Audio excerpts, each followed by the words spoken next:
Apat na cross drain sa Espanya Boulevard, sisimula namang i-upgrade ng Department of Public Works and Highways sa Setyembre. RH9, Tina Nolasco, Tina. Mr.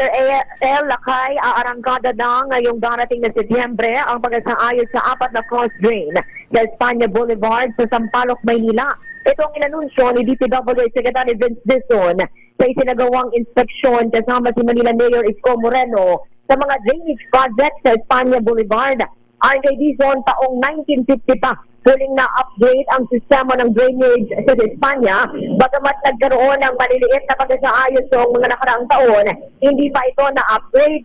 Kabilang sa mga gagawin ng flood retention basin sa bahagi ng Earnshaw Street, pagkataas ng ilang mababang bahagi ng Espanya Boulevard, at pagkonekta sa drainage system o mga estero. Sinabi ng kalihim, uunahin muna ang paggawa sa apat na cross drain upang mas mabilis na humupa ang baha sa lugar at maituwid ang agos ng tubig papunta sa mga estero at pumping station. Bunsod dito, nag-abiso na ang opisyal sa mga motorista at commuter ukol sa posibleng mabigat na daloy ng trapiko at abala na maidudulot ng proyekto mula September. Pakinggan natin si Secretary Dizon. Advisory lang sa mga kababayan natin, lalo na yung sa Espanya, Sampaloc area. Merong mga mangyayaring mga major construction dito in the coming months starting September.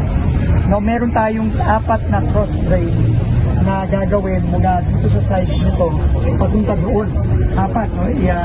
In-approve na ng City yan, no, para yung tubig na naiipon makatawid pababa papunta sa mga pumping station natin. Ito, si RH9, Tina Nolasco para sa DZRH, una sa Pilipinas, una sa Pilipino.